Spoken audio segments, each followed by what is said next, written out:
Assalamualaikum sahabat semuanya. Kali ini saya akan mengisahkan seorang bos perusahaan yang terpaksa menikah dengan wanita kerdil. Namun, sebelum lanjut ke ceritanya, saya sarankan untuk menuliskan sholawat di kolom komentar agar sholawat tersebut bisa menjadi saksi untuk mendapatkan syafaat di hari akhirat. Di jantung Jakarta yang gemerlap, berdiri megah Menara Wijaya, simbol kekuasaan dan kesuksesan seorang Ranen Wijaya, CEO muda yang dingin dan ambisius. Di usianya yang belum genap kepala 3, ia telah mewarisi dan mengembangkan kerajaan bisnis keluarganya hingga mencapai puncak kejayaan. Namun, di balik fasad kesempurnaan itu, tersembunyi sebuah perjanjian kuno yang mengikatnya pada sebuah pernikahan yang tak diinginkannya. Ibunda Renan, seorang wanita yang menjunjung tinggi tradisi, sakit keras, dan memiliki satu permintaan terakhir. Renan harus menikahi seorang wanita pilihan keluarga dari kampung halamannya di sebuah desa kecil di Jawa Tengah. Renan, yang selalu patuh pada ibunya, meskipun dengan berat hati, menyetujui. Ia mengirimkan orang kepercayaannya untuk mengurus segala formalitas pernikahan dengan seorang gadis bernama Sekar Tanjung. Sekar, seorang wanita berusia 22 tahun, hidup sederhana di desa. Keterbatasan fisik karena tubuhnya yang kerdil tidak pernah mematahkan semangatnya. Ia memiliki hati yang tulus, kecerdasan yang luar biasa, dan senyum yang mampu menghangatkan siapa saja. Namun, kemiskinan keluarganya membuatnya tak punya pilihan selain menerima perjodohan dengan pria kaya dari kota yang bahkan belum pernah ditemuinya. Pernikahan itu terjadi sederhana di desa. Renan datang hanya untuk mengucapkan ijab kabul, tanpa sedikit pun rasa cinta. Baginya, Sekar hanyalah seorang wanita asing, kecil, dan tampak rapuh. Ia membawa Sekar ke mansion mewahnya di Jakarta, memberinya kamar terpisah, dan memperlakukannya dengan dingin dan acuh tak acuh. Hari-hari pertama di mansion terasa seperti mimpi buruk bagi Sekar. Ia merasa terasing dan kesepian di tengah kemewahan yang tidak pernah ia bayangkan. Namun, Sekar tidak menyerah. Dengan kebaikan hatinya, ia mencoba berinteraksi dengan para pelayan dan sedikit demi sedikit mempelajari selek-belok rumah besar itu. Suatu sore, tanpa sengaja Renan melihat Sekar sedang membantu salah satu pelayan yang kesulitan membawa barang. Dengan cekatan dan senyum tulus, Sekar meringankan beban pelayan itu. Untuk pertama kalinya, Renan melihat sesuatu yang berbeda dari diri Sekar. Bukan fisiknya yang kecil, melainkan aura kebaikan dan ketulusan yang terpancar darinya. Seiring berjalannya waktu, Renan mulai tidak sengaja memperhatikan Sekar. Ia melihat bagaimana Sekar dengan sabar merawat tanaman di taman. Bagaimana ia dengan penuh perhatian mendengarkan cerita para pelayan. Dan bagaimana matanya berbinar ketika membaca buku-buku di perpustakaan besar mansion. Suatu malam, Renan terpaksa makan malam bersama Sekar karena ibunya menelepon dan ingin berbicara dengan mereka berdua. Dalam percakapan itu, Renan terkejut dengan kecerdasan Sekar dalam menanggapi topik pembicaraan yang serius. Ia melihat bagaimana Sekar memiliki pandangan yang unik dan insightful tentang berbagai hal. Perlahan, tembok es di hati Renan mulai mencair. Ia mulai tertarik dengan kepribadian Sekar yang hangat dan cerdas. Ia mendapati dirinya mencari alasan untuk berbicara dengannya, untuk sekadar bertukar sapa atau menanyakan kabarnya. Ia mulai melihat kecantikan Sekar bukan hanya dari fisik, melainkan dari hatinya yang mulia dan pancaran inner beauty yang begitu kuat. Suatu hari, Ibunda Renan datang berkunjung dan sangat terharu melihat perubahan sikap putranya terhadap Sekar. Ia melihat bagaimana Renan kini memperlakukan Sekar dengan hormat dan perhatian. Ibunda Renan mengungkapkan bahwa ia memilih Sekar bukan hanya karena tradisi, tetapi karena ia melihat potensi kebaikan dan ketulusan dalam diri gadis itu, sesuatu yang menurutnya sangat dibutuhkan oleh Renan. Renan akhirnya menyadari betapa butanya ia selama ini. Ia telah menilai Sekar hanya dari penampilannya tanpa mau melihat lebih dalam. Ia jatuh cinta pada Sekar bukan karena paksaan, melainkan karena keindahan hatinya, kecerdasannya, dan ketulusan cintanya. Setelah pernikahan yang dingin dan penuh jarak, kehidupan Sekar di mansion mewah Renan perlahan mulai berubah. Renan yang awalnya bersikap acuh tak acuh, kini mulai menunjukkan ketertarikan yang tak disangka-sangka. Ia mendapati dirinya sering tanpa sadar mencari keberadaan Sekar di rumah besar itu. Suara lembut Sekar saat berbicara dengan para pelayan, senyum tulusnya saat membantu mereka, dan tatapan mata penuh pengertiannya mulai menghantuinya. Suatu pagi, Reynan menemukan Sekar sedang membaca buku di perpustakaan. Biasanya, ruangan itu adalah wilayah kekuasaannya, tempat ia mencari ketenangan di antara kesibukan bisnisnya. Namun, pemandangan Sekar yang tenggelam dalam bacaan dengan ekspresi wajah yang begitu fokus membuatnya tertegun. Rasa penasaran mendorongnya untuk mendekat. "Sedang membaca apa?" tanya Reynan. Suaranya terdengar lebih lembut dari biasanya. Sekar terkejut, mendongak dengan mata bulatnya. "Oh, ini tentang sejarah arsitektur," jawabnya pelan, sedikit gugup. Reynan yang memiliki minat besar pada arsitektur modern, tanpa sadar terlibat dalam percakapan dengan Sekar. Ia terkejut dengan pengetahuan Sekar yang mendalam dan sudut pandangnya yang segar. Untuk pertama kalinya, ia melihat Sekar bukan hanya sebagai istri yang dipaksakan, tetapi sebagai seorang individu dengan minat dan kecerdasan yang patut dihargai. Sejak hari itu, interaksi mereka menjadi lebih sering dan lebih hangat. Reynan mulai mengajak Sekar makan malam bersama, meskipun awalnya hanya karena permintaan ibunya. Namun, lama-kelamaan ia menikmati percakapan dengan Sekar.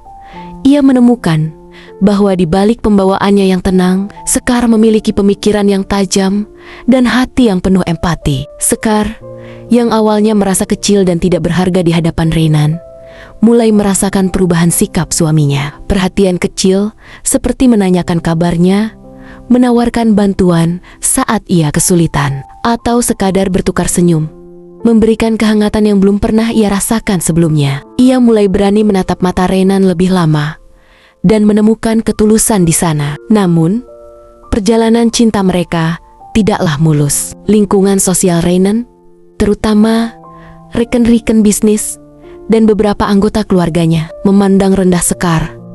Mereka mencibir pernikahan Reynan dengan wanita kecil dari desa. Bisikan-bisikan sinis dan tatapan merendahkan seringkali membuat Sekar merasa tidak nyaman dan minder.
Keberhasilan Sekar menyelamatkan perusahaan Wijaya dari jurang kehancuran tidak hanya memperkuat ikatan cintanya dengan Reynan, tetapi juga mengubah pandangan banyak orang terhadapnya. Para kolega bisnis Reynan yang dulunya meremehkan, kini menatapnya dengan hormat dan kekaguman. Mereka menyadari bahwa di balik sosoknya yang mungil, tersimpan kecerdasan dan ketenangan yang luar biasa. Reynan semakin menyadari betapa beruntungnya ia memiliki Sekar di sisinya. Ia tidak hanya cantik dan penuh kasih, tetapi juga memiliki intuisi bisnis yang tajam dan kemampuan untuk melihat masalah dari sudut pandang yang berbeda. Ia mulai melibatkan Sekar dalam beberapa pertemuan penting dan meminta pendapatnya dalam pengambilan keputusan strategis perusahaan. Sekar, yang awalnya merasa tidak percaya diri dengan dunia bisnis yang begitu asing baginya, perlahan mulai menemukan potensi dirinya. Ia belajar dengan cepat, menyerap informasi, dan memberikan kontribusi yang signifikan. Kehadirannya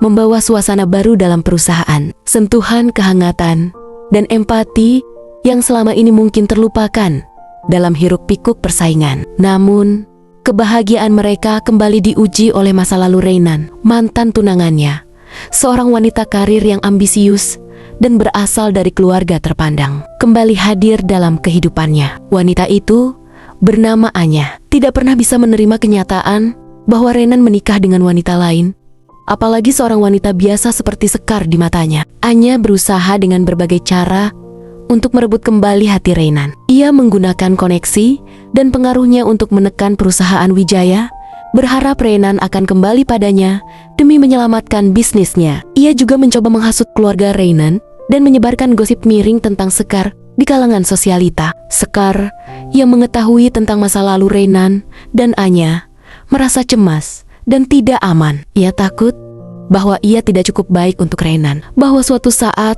Reynan akan kembali pada wanita yang dianggap lebih pantas dan sederajat dengannya. Melihat kegelisahan Sekar, Reynan semakin mempertegas cintanya. Ia tidak pernah memberikan sedikit pun harapan pada Anya dan selalu menunjukkan kesetiaan dan dukungannya pada Sekar di depan umum. Ia menyadari bahwa Anya hanyalah bagian dari masa lalunya dan masa depannya adalah bersama Sekar. Kamu adalah istriku, Sekar.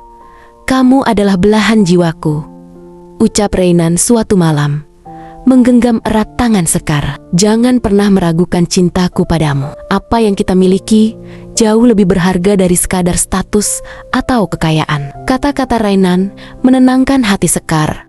Ia mulai belajar untuk lebih percaya pada dirinya sendiri dan pada cinta yang tulus dari suaminya. Ia tidak lagi membiarkan perkataan orang lain meruntuhkan keyakinannya. Seiring berjalannya waktu, Sekar tidak hanya menjadi istri yang dicintai, tetapi juga menjadi mitra bisnis yang dihormati oleh Reynan. Mereka bekerja sama membangun perusahaan, menggabungkan visi Reynan yang kuat dengan intuisi dan kepekaan Sekar terhadap detail dan hubungan antar manusia. Perusahaan Wijaya semakin berkembang pesat di bawah kepemimpinan mereka berdua. Di tengah kesibukan mereka, Reynan dan Sekar tidak pernah melupakan pentingnya berbagi dengan sesama. Sekar, yang berasal dari keluarga sederhana, memiliki empati yang besar terhadap orang-orang yang kurang beruntung. Ia menginspirasi Reynan untuk mendirikan yayasan sosial atas nama perusahaan mereka yang fokus pada pemberdayaan perempuan dan anak-anak dari kalangan ekonomi lemah. Melalui yayasan tersebut,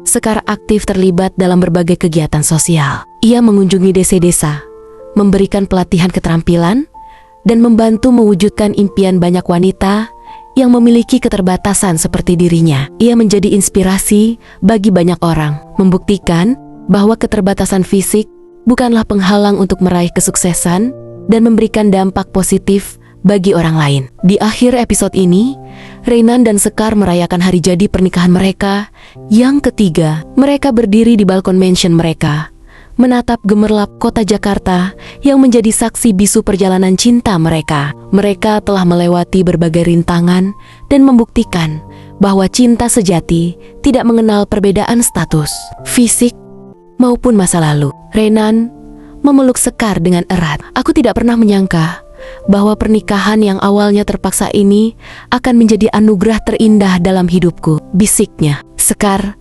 tersenyum bahagia. Aku juga tidak pernah menyangka akan menemukan cinta sejati pada seseorang yang awalnya terasa begitu jauh. Mereka berdua menyadari bahwa takdir memang penuh kejutan. Apa yang awalnya tampak seperti sebuah keterpaksaan, ternyata menjadi jalan untuk menemukan cinta yang tulus, kekuatan diri, dan tujuan hidup yang lebih mulia. Mereka telah mengukir takdir mereka bersama, bukan hanya sebagai suami istri, tetapi juga sebagai mitra dalam hidup dan bisnis, serta sebagai agen perubahan bagi masyarakat. Kisah mereka terus berlanjut, diwarnai dengan cinta, tantangan, dan komitmen untuk terus bertumbuh dan berbagi kebaikan. Setelah 3 tahun membangun rumah tangga dan kerajaan bisnis bersama, Reynan dan Sekar semakin solid dan tak terpisahkan. Kehadiran Sekar tidak hanya mengubah hidup Reynan secara pribadi, tetapi juga membawa angin segar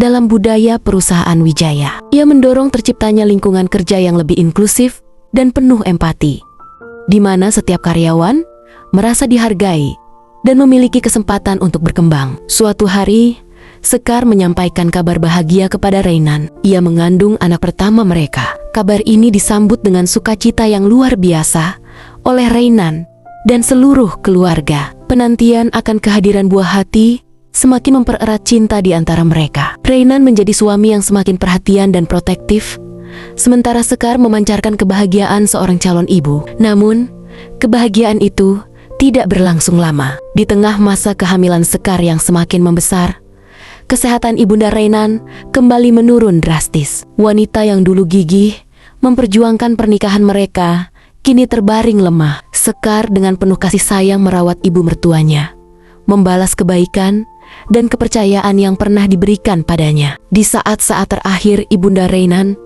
ia menggenggam tangan Reynan dan Sekar bersamaan. Dengan suara lemah, ia berpesan agar mereka selalu saling mencintai, mendukung, dan menjaga warisan keluarga dengan baik. Ia juga mengungkapkan kebahagiaannya melihat Reynan menemukan kebahagiaan sejati bersama Sekar. Kepergian ibunda Reynan meninggalkan duka yang mendalam bagi keluarga. Namun, di tengah kesedihan itu, Reynan dan Sekar saling menguatkan. Mereka berjanji untuk menjaga amanah ibunda Reynan dan meneruskan nilai-nilai leluhur yang telah ditanamkan. Beberapa bulan kemudian, Sekar melahirkan seorang bayi perempuan yang cantik dan sehat. Mereka memberinya nama Kirana Wijaya, yang berarti cahaya yang indah. Kehadiran Kirana membawa kebahagiaan baru dalam hidup mereka. Reynan menjadi ayah yang siaga dan penuh kasih, sementara Sekar menikmati peran barunya sebagai seorang ibu. Sekar tidak hanya fokus pada keluarga dan bisnis. Ia semakin aktif mengembangkan yayasan sosial yang mereka dirikan. Ia berkeliling ke berbagai daerah, bertemu dengan para wanita dan anak-anak yang membutuhkan bantuan, dan menginspirasi mereka untuk tidak menyerah pada keterbatasan. Ia berbagi pengalamannya, memberikan motivasi, dan membantu mereka mewujudkan mimpi-mimpi mereka. Suatu ketika, Sekar mengunjungi sebuah desa terpencil yang memiliki banyak pengrajin kain tradisional. Ia melihat potensi besar dalam keterampilan mereka, namun terkendala oleh kurangnya modal dan akses pasar. Sekar kemudian menggagas program pemberdayaan ekonomi bagi para pengrajin tersebut, memberikan pelatihan desain, manajemen keuangan, dan membantu mereka memasarkan produk mereka hingga ke kota-kota besar, bahkan mancanegara. Inisiatif Sekar berhasil meningkatkan taraf hidup masyarakat desa tersebut. Para pengrajin kini memiliki penghasilan yang lebih baik dan mampu menyekolahkan anak-anak mereka. Kisah sukses ini semakin menginspirasi banyak orang dan memperluas dampak positif dari yayasan mereka. Reynan sangat bangga dengan dedikasi Sekar. Ia melihat bagaimana istrinya tidak hanya cantik dan cerdas, tetapi juga memiliki hati yang mulia dan semangat yang membara untuk membantu sesama. Ia mendukung penuh setiap langkah Sekar dan seringkali ikut serta dalam kegiatan sosial yang dilakukannya. Tahun-tahun berlalu, Kirana tumbuh menjadi gadis kecil yang cerdas dan periang, mewarisi kebaikan hati kedua orang tuanya. Keluarga Wijaya menjadi simbol harmoni dan kesuksesan yang tidak hanya diukur dari materi, tetapi juga dari kontribusi mereka bagi masyarakat. Di akhir episode ini, Reynan dan Sekar duduk bersama di ruang kerja mereka, menatap foto Kirana yang tersenyum cerah. Mereka telah melalui banyak hal bersama, dari pernikahan yang dipaksakan hingga membangun cinta yang mendalam dan memberikan dampak positif bagi banyak orang. Kita telah menempuh perjalanan yang luar biasa. Sekar, ucap Renan, menggenggam tangan istrinya. Ya mas, jawab Sekar dengan senyum lembut. Dan aku percaya, perjalanan kita masih panjang. Masih banyak mimpi yang bisa kita wujudkan bersama. Mereka berdua menyadari bahwa warisan sejati yang ingin mereka tinggalkan bukanlah hanya kekayaan materi, melainkan warisan hati yang penuh cinta, kepedulian, dan semangat untuk memberdayakan sesama. Kekuatan mimpi, meskipun tampak kecil dan sederhana, mampu mengubah takdir dan memberikan harapan bagi banyak orang. Kisah mereka terus berlanjut, menjadi inspirasi bahwa cinta sejati dan kebaikan hati mampu melampaui segala keterbatasan dan menciptakan dunia yang lebih baik.